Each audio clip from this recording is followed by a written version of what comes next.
नमस्कार साथियों, मैं प्रियंका गुप्ता एचएन अध्ययन पे आप सबका स्वागत करती हूँ। कैसे हैं आप सब लोग? आशा करती हूँ कि आपकी पढ़ाई अच्छी चल रही होगी। आज हम लोग जो हमारे UPHESC असिस्टेंट प्रोफेसर का GS का पेपर होता है 30 नंबर का, उसके प्रीवियस ईयर डिस्कस करेंगे। कुछ क्वेश्चन, जैसे एक पेपर में 30 क्वेश्चन आते हैं, तो हम लोग 30 क्वेश्चन आज डिस्कस करेंगे। ठीक है, चलिए इसी के साथ स्टार्ट करते हैं। तो सबसे पहले हमारा क्वेश्चन है, ये GS के क्वेश्चन है। ठीक है, GS जो सबके जितने बच्चे हैं सबके लिए कॉमन होता है। जिन्हें फॉर्म भरा है उनके लिए काफ़ी इम्पोर्टेंट क्लास रहने वाली है। तो सबसे पहले हमारा क्वेश्चन है कि किस राज्य सरकार ने अंकुर योजना का शुभारंभ किया है? मध्य प्रदेश ने, पंजाब ने, केरल ने या फिर राजस्थान ने? तो इसको किसने शुभारंभ किया है? हमारा इसका आंसर नंबर 1 है, मतलब मध्य प्रदेश। ठीक है, तो यहाँ पे हमारा आंसर जो मध्य प्रदेश है ये करेक्ट हो जाएगा। इसके बाद नेक्स्ट है हमारा, द विनिंग सिक्सर पुस्तक के लेखक निम्नलिखित में से कौन है? अनिल कुंबले है, राहुल द्रविड़, WV रमन है या फिर कृष्ण माचारी श्रीकांत है? तो इसमें से कौन सा आंसर सही है? इसमें से आंसर नंबर हमारा 3 सही है। WV रमन जो है ये इस बुक के लेखक हैं। ठीक है, इसके बाद हमारा नेक्स्ट है थर्ड क्वेश्चन, सांख्यिकी में व्यक्ति की आयु एक उदाहरण है। सांख्यिकी में जो व्यक्ति की आयु बताई जाती है वो किस चीज़ का उदाहरण है? हमारा सतत चर मतलब कॉन्टीन्यूअस वेरिएबल का, क्वालिटेटिव वेरिएबल मतलब गुणात्मक चर का, या फिर असतत चर डिस्क्रीट वेरिएबल का, या फिर D qualitative and discrete variable दोनों का? तो इसमें से आंसर क्या हो जाएगा? आंसर यहाँ पे हमारा 1 नंबर सही हो जाएगा।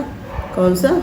जो हमारा सतत चर है वो सांख्यिकी में व्यक्ति की आयु का एक उदाहरण होता है। ठीक है, इसके बाद हमारा नेक्स्ट क्वेश्चन है, यहाँ पे कुछ दिया गया है, यदि प्रसरण 4 हो तो मानक विचलन कितना हो जाएगा?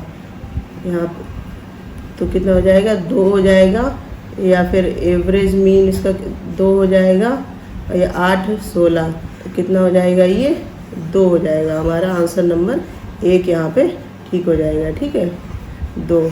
इसके बाद हमारा नेक्स्ट क्वेश्चन हम लोग देखेंगे, निम्नलिखित में से कौन सा शिक्षण व्यवहार में सुधार के लिए प्रयोग किया जाता है?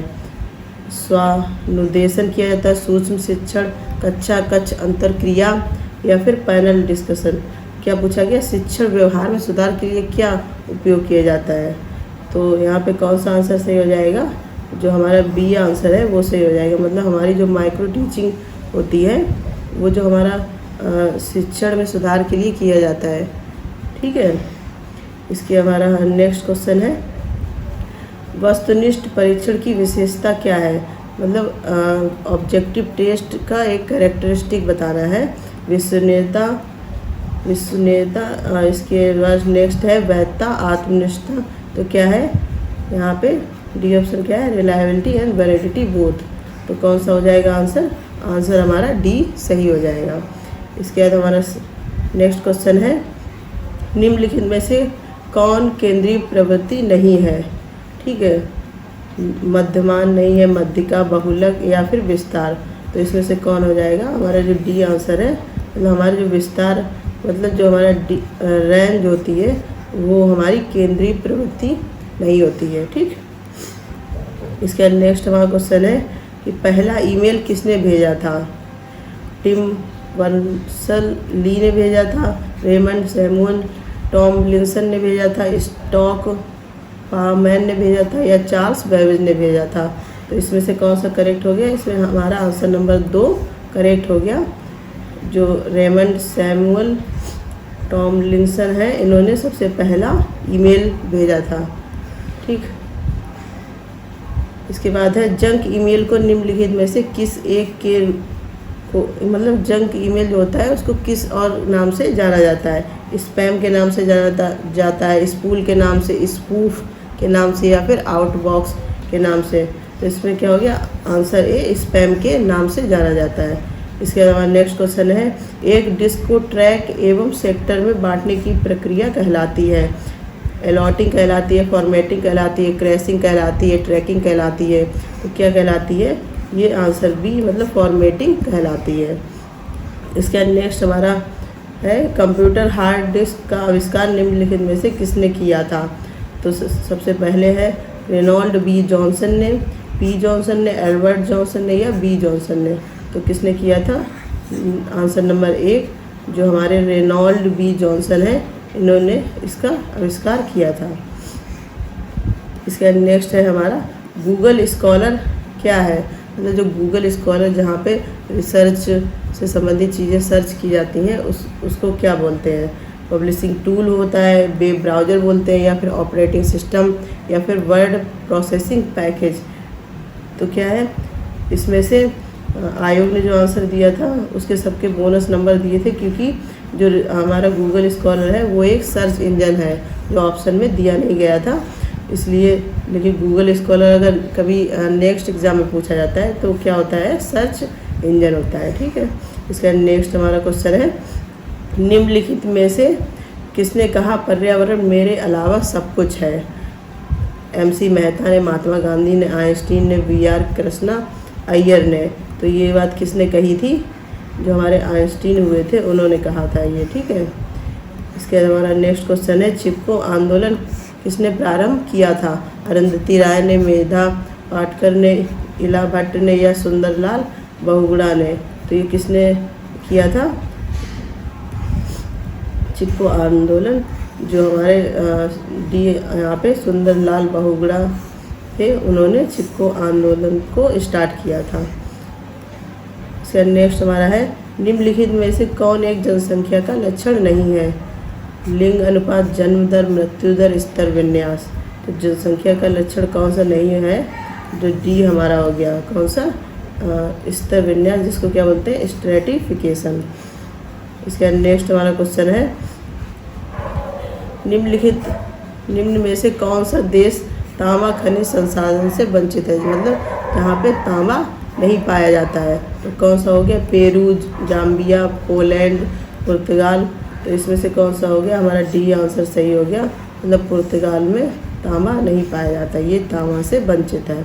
इसका नेक्स्ट हमारा क्वेश्चन है, वायुमंडल की मध्यमंडल परत धरती सतह के किस ऊंचाई तक फैली हुई है?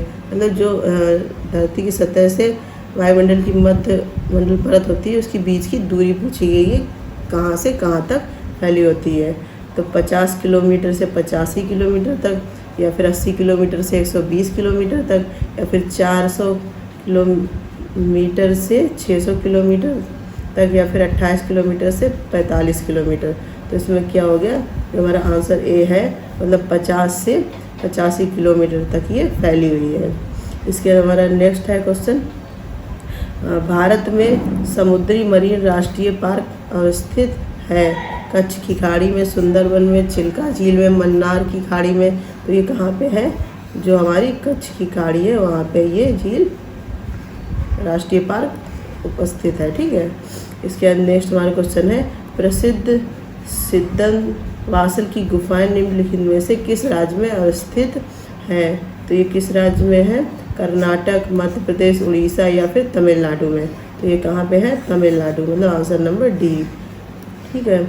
इसका नेक्स्ट हमारा क्वेश्चन है, सम्राट गुप्त के काल में निम्नांकित में से कौन कांजीपुरम का शासक था? ये हमारा हिस्ट्री से क्वेश्चन है।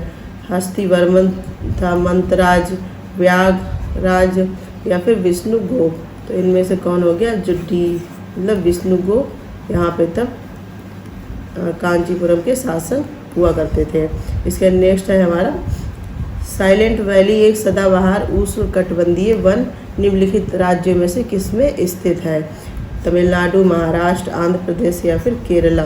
तो ये कहाँ पे स्थित है? ये सबको पता भी होगा। तो डी जो हमारा है केरला, यहाँ पे सुंदरबन घाटी ये स्थित है। इसका नेक्स्ट हमारा क्वेश्चन है, मुगल शासक शाह आलम द्वारा अरसलाने जंग की उपाधि किसको दी गई थी? क्लाडी मार्टिन को, रॉबर्ट क्लाइव को, टोनी पोलियर को या फिर शाह आलम द्वितीय मतलब सेकेंड को। तो ये किसको दी गई थी? ये दी गई थी सी नंबर जो एंटोनी पोलियर है यहाँ पे, उनको ये उपाधि दी गई थी। ठीक है, इसके अलावा नेक्स्ट क्वेश्चन है सॉरी, यहाँ पे मैच ऑफ द फॉलोइंग है। तो लिस्ट 1 दी गई है और लिस्ट 2 दी गई है। इसमें क्या पूछा है, मतलब कि जूट कौन सी चीज़ कौन से राज्य में पाई जाती है। तो यहाँ पे हमारा हो गया जिस आंसर नंबर यहाँ पे हमारा 1 सही है। तो इसके हिसाब से हम लोग यहाँ पे मिला के देख लेते हैं। ए का तीसरा मतलब जूट जो है पश्चिम बंगाल में पाया जाता है। इसके बाद बी का पहला, चाय कहाँ पे, असम की फेमस होती है, और रबड़ होता है केरल। इसके बाद डी जो गन्ना है वो कहाँ पे, उत्तर प्रदेश। तो ये इन जगहों से ये चीज़ें रिलेट करती हैं। ठीक है, इसके बाद नेक्स्ट हमारा क्वेश्चन है, भारत में निम्नलिखित में से कौन सा एक संवैधानिक निकाय है। तो कौन सा है जो संवैधानिक निकाय है?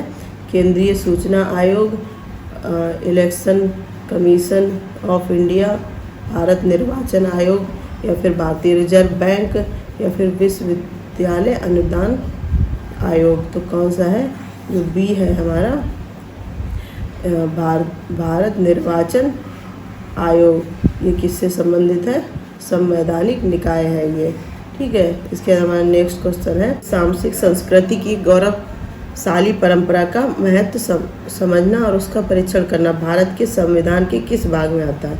मतलब हमारी जो संस्कृति है उसके महत्व को समझना और उसकी रक्षा करना। तो ये किस में आता है? संविधान की प्रस्तावना में, हमारे ये मूल अधिकार में आता है, या फिर राज्य के नीति निर्देशक तत्व में, या फिर मूल कर्तव्यों में। तो ये सीधी सी बात है किस में आएगा? जो हमारी फंडामेंटल ड्यूटीज़ हैं उनमें आता है। ठीक है, तो आंसर कौन सा सही हो गया? डी सही हो गया। इसका नेक्स्ट है हमारा, किस वाद में सर्वोच्च न्यायालय ने संप्रेक्षित किया कि मूल अधिकारों तथा नीति निर्देशक तथ्यों के बीच सामंजस्य एवं संतुलन संविधान के आधारभूत ढांचे का एक आवश्यक लक्षण है। किसमें किया गया था ये? तो ये किया गया था जो हमारा मिनर्वा मिल्स लिमिटेड बनाम भारतीय संघ, ये एक हुआ था, इसके द्वारा ये सुनिश्चित किया गया था। ठीक है, इसके अलावा नेक्स्ट हमारा क्वेश्चन है, भारतीय कृषि के क्षेत्र में मुख्यतः किस प्रकार की बेरोजगारी पाई जाती है। मतलब भारत में जो कृषि होती है उसमें कौन सी बेरोजगारी देखने को मिलती है? खुली बेरोजगारी, संरचनात्मक बेरोजगारी, प्रच्छन्न बेरोजगारी, या फिर चक्रीय बेरोजगारी। तो कौन सी मिलती है? यहाँ पे जो प्रच्छन्न बेरोजगारी है वो भारत में कृषि में देखने को मिलती है। ठीक है, इसके अलावा नेक्स्ट है, बॉम्बे गोल्ड कप का संबंध निम्नांकित में से किस खेल से है? टेबल टेनिस से, भारोत्तोलन से, या फिर हॉकी से, या फिर फुटबॉल से। तो ये किससे हो गया? हमारी जो आंसर सी मतलब हॉकी से ये संबंधित है। इसके बाद नेक्स्ट हमारा क्वेश्चन है, पित्ताशय में उपस्थित पथरी निम्नलिखित में से किसका पाचन प्रभावित करती है? प्रोटीन का, वसा का, कार्बोहाइड्रेट का, न्यूक्लिक अम्ल का। तो ये किसका करती है? वसा का। Answer number B. ठीक है, इसके बाद नेक्स्ट हमारा क्वेश्चन है, समृद्धि एक्सप्रेस वे संबंधित है आंध्र प्रदेश से, महाराष्ट्र से, कर्नाटक से, तमिलनाडु से। तो ये कहाँ से संबंधित है? हमारे महाराष्ट्र से। तो यहाँ पे आंसर क्या हो गया? महाराष्ट्र। ठीक है, समृद्धि एक्सप्रेस वे महाराष्ट्र से संबंधित है। तो हमारे जिस प्रकार से जीएस में 30 क्वेश्चन पूछे जाते हैं, तो यहाँ पे आज 30 क्वेश्चन डिस्कस किए गए और ये प्रीवियस ईयर क्वेश्चन आंसर है। ठीक है, तो ये आप लोगों के लिए काफ़ी इम्पोर्टेंट हो सकते हैं, क्योंकि प्रीवियस ईयर वैसे भी काफ़ी हेल्प करते हैं आगे आने वाली एग्ज़ाम्स में। या आपने जैसे असिस्टेंट प्रोफेसर का भरा है, तो असिस्टेंट प्रोफेसर के जिस स्टेट में होते हैं वहाँ कहीं पे भी, क्योंकि हिस्ट्री, पॉलिटी हो गया, ज्योग्राफी, कुछ चीज़ें हैं कॉमन हैं जो हर जगह उनके क्वेश्चन रिपीट हो भी सकते हैं। तो आप लोग इसको ध्यान से देख लीजिए। इसके अलावा इसका PDF भी टेलीग्राम पे दे दिया जाएगा, जिन बच्चों ने टेलीग्राम ज्वाइन नहीं किया है वो जाके टेलीग्राम चैनल ज्वाइन कर सकते हैं। ठीक है, अगर आपको क्लास पसंद आई तो कमेंट करके बताइएगा और इसी प्रकार के अपडेट के लिए बने रहिए HN अध्ययन से। धन्यवाद।